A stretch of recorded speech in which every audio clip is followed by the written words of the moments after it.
anniversary of Scott Field, 1917 through 2017. My name is Ken Kreitz, and I'm delighted to be back home again. Scott Air Force Base was one of the first shows I did back in 1983 with the Tora crew. This is the Tora Pearl Harbor show at Scott Air Force Base. Ladies and gentlemen, we are based in Dallas, Texas.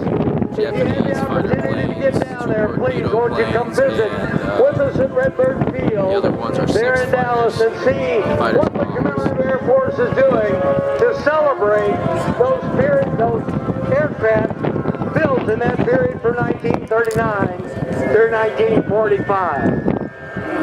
I want you to close your eyes for a moment. I want you to go back in history with me to a time over 75 years ago. A time when America and the world was a totally different place to live and work. Europe was already under the throes of Hitler. The Pacific Theater was being inundated by the Japanese Imperial Fleet.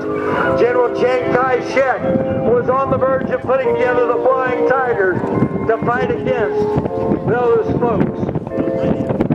Two young servicemen up on a point called down to their commander saying, "We have a large flight of aircraft coming in from the northwest." He said, "That's all right, you all go ahead and go to breakfast." Thinking to himself it was probably just a flight of B-17 coming in from the United States for Hickam Field. A midget submarine had already been sunk by the United States battleship Ward, having been found by a minesweeper just outside the entrance to Pearl Harbor. The time, 7:55 in the morning. The place, Pearl Harbor. The date, December the 7th, 1941, and you are there. Unbeknownst to America, 230 miles to the northwest, lay the entire Japanese First Fleet under the command of Isoroku Yamamoto.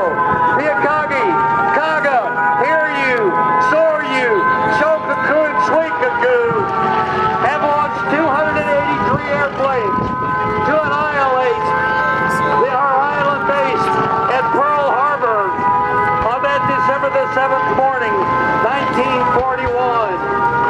The Mitsubishi A6M0, Nakajima B5N Kate, and the L.A.G 3A dive bomber. These aircraft are all under the command of Chuichi Nagoma, the commanding officer of the First Fleet. One of our people, or one of the Japanese heroes, manages to get alongside Hickam Field. Two young servicemen from up on a point got their P-40s into the air. Between the two of them, Lieutenants Ken Taylor and George Welch, they managed to shoot down 4 of the invading forces on that December the 7th morning, 1941. The Nakajima B5N Kate, a specially designed torpedo between the wheel wells. It was a diesel engine model. As soon as the propellers hit the water, it turned over the diesel engine, driving that torpedo into the side of American ships. First one, then two, then three of these aircraft dropped their fish into the water. They hit the starboard side of the United States battleship, the Oklahoma. That great ship rolled over on her port side, taking over 400 men into the bowels of that great ship. It was Christmas before they managed to get all of the bodies out of the Oklahoma. She never fought again. The L.A.G 3A dive bomber, a 500-pound bomb between the wheel wells. This aircraft got up high, rolled over on its wingtip, took aim at the United States battleship, the Arizona. Dropping that 500-pound bomb, it went through the foredeck of the Arizona, exploding with such force when it hit the magazine. That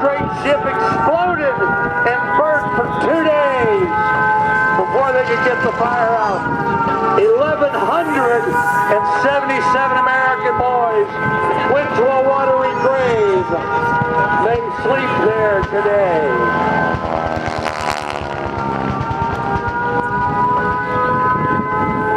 The Minnesota, the only ship with steam up in the boilers, headed towards the opening to where it could get out into the ocean to fight against the Japanese and go find where they were. The Minnesota managed to get as far as Hospital Point. The Japanese were all over it. They were like bees on a honeypot. The Minnesota had the beach at Hospital Point to keep from sinking and blocking up Pearl Harbor to where they couldn't fight at all.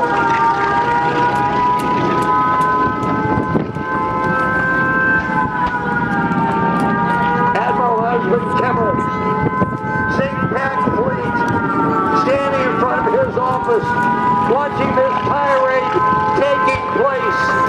A bullet hits the window of his office. It hits his jacket, falls to the ground, and he said, "Oh, but that it had killed me and took me out of my misery." Listen to the sounds of war. Feel the concussion of the bombs as it shakes the feet. Imagine yourself an 18-year-old serviceman. You're away from home for the first time in your life. Your buddy working the gun right beside you gets blown over the side of the ship. You jump in the water, splash the burning oil away from his face so that he can breathe. You get him under the neck and head for one of the Liberty barges that's working the water at Pearl Harbor, trying to get you guys picked up and save some lives. 2,400 souls lost their lives that morning at Pearl Harbor. Admiral Chuichi-Nagoma was supposed to send a third wave of airplanes in to continue the battle at Pearl Harbor because he didn't know where our aircraft carriers were. He decided not to do that. As a result, we had all of our fuel, we had our submarines, and we had all of our repair facilities. Listen to our President Franklin Delano Roosevelt as he goes before Congress the next morning. December 7th, 1941, a date which will live in infamy. The United States of America was suddenly and deliberately attacked by naval and air forces of the Empire of Japan. The attack yesterday on the Hawaiian Islands has caused severe damage to American naval and military forces. I regret to tell you that very many American lives have been lost. With confidence in our armed forces, with the unbounding determination of our people, we will gain the inevitable triumph so far. And ladies and gentlemen, I'm here to tell you that America did gain that inevitable triumph. It was millions of lives later in 4 long years. But America had pulled together as she never had before. Colin was taking his little red wagon through the neighborhood, picking up scrap steel and iron so that it could be rebuilt into airplanes, tanks, jeeps, guns. Moms and dads were starting victory gardens so that they could feed their families, so that all of the food that America was building, and they were sending off to the war efforts to take care of our young men and women. We were building airplanes by the thousands right here in St. Louis, over at the old Ryan airplane plant was just across the way at Lambert Field. But as we listen to the great Gage Smith sing about our nation, I about something, would you? Whether it was World War I, or II, or Korea, or Vietnam, or Panama, or the Persian Gulf, or Afghanistan. Yes, even September the 11th, when so many of our folks were killed in New York City. Think about the young men and women that wear the uniform of the greatest free nation in the world, carrying our flag into battle. It is because of them that we are the greatest free nation in the world. Yeah.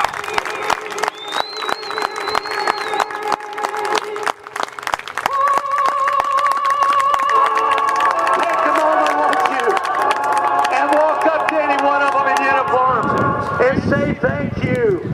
We sincerely appreciate what it is that you do for us, because we know you're away from your families and you miss the opportunity to watch your children grow up. And we sincerely appreciate all that you do for us in America.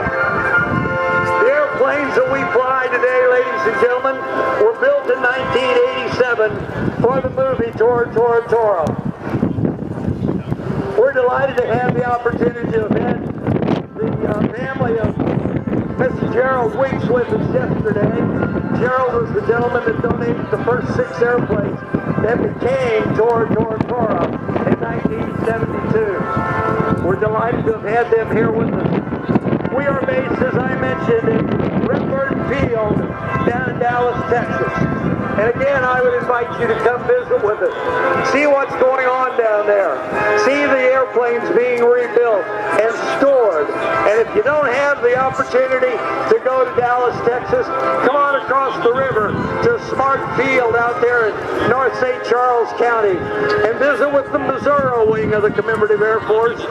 We're delighted to have them with us today. The B-25, the TBM, and there's an L.3 over there that we're delighted to have those folks with us. All of the guys flying with the team live in the metropolitan Texas area. Most of us are from the Houston area. There's 3 of the guys that are with us today that are from the Dallas-Fort Worth area. I would like to point out that 3 of the men flying with us today, Mike Burke, our lead, Patrick Hutchins, flying 111, and Tim Reedy, their fathers were part of the original Tora, Tora, Tora group back in 1972. Our first show was flown at Galveston, Texas at that time.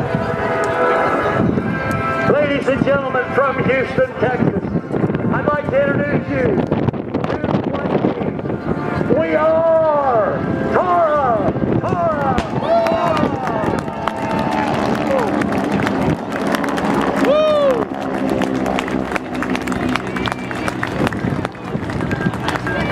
Get your cameras ready. The guys are going to break it off and come back around so that you can get some pictures of them. And I'll introduce each one of them to you as they come around. As I mentioned, Mike Burke is Tora lead. He's flying airplane 115, the only airplane in the group that is not one of the original movie airplanes. That aircraft was built by the Commemorative Air Force and was attempting to get the movie contracts for Japanese airplanes that they would use, because these airplanes have flown in Final Countdown, Tora, Tora, Tora, Pearl Harbor, and everything they used a Japanese airplane. Mr. Mike Burke from Galveston, Texas. Patrick Hutchins from Houston, Texas in 111.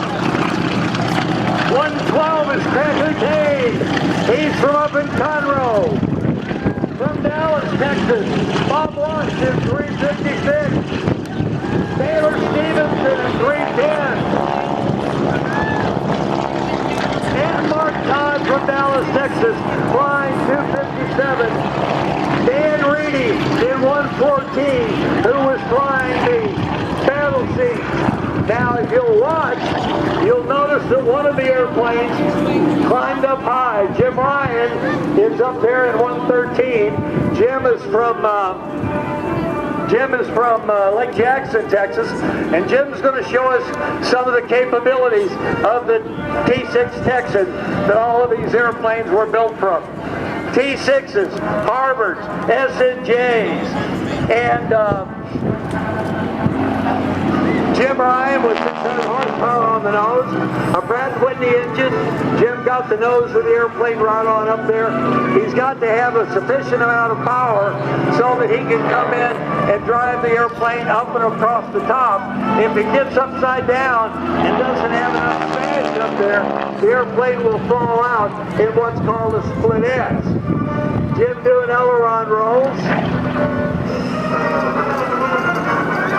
using some of that speed for regaining altitude. Jim has been flying airplanes ever since 1983. His father-in-law taught him, who was an Air Force Lieutenant Colonel, taught him how to fly, and Jim's been flying ever since. He's got a Bonanza that he flies for personal use, and then of course 113, which is the Tora airplane. Watch now as he brings it up on the left wing tip and rolls it around in the old-fashioned barrel roll. You can see some of the guys recovering on runway 14. This is the most dangerous part of flying a tail dragger. I heard Ralph Sale say that the wind, that's Ralph Royce, our duty controller, up there on the tower. He said the wind is 200 at about 12 to 13 knots. So that says that it's coming across the runway at an angle. And you notice that the wind is, they've got the right wing down and getting the airplane aligned, and then they'll get the other wing down, and they're driving the airplane with the runner. Jim upside down doing a 4-point roll. There's 3, and then 4.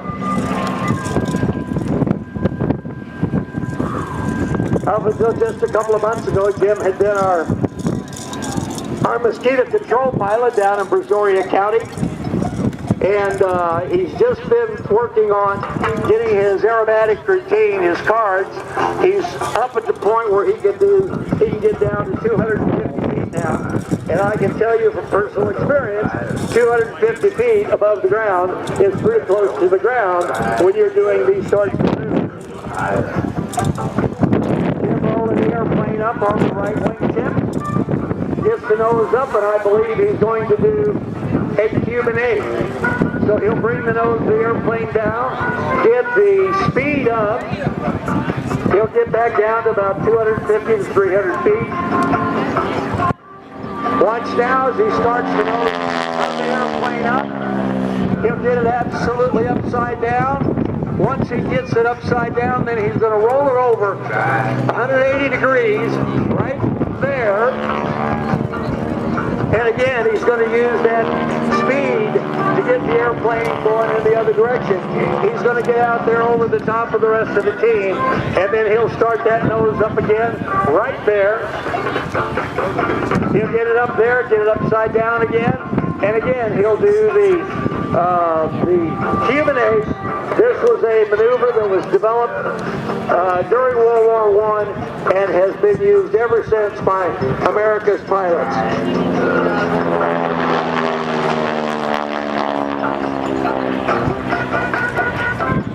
Jim's going out and getting ready to put the airplane back down on the ground. Ladies and gentlemen, again, we are Tora, Tora, Tora. Thank you for letting us participate in the 100th anniversary of Scott Field. God bless you. God bless America.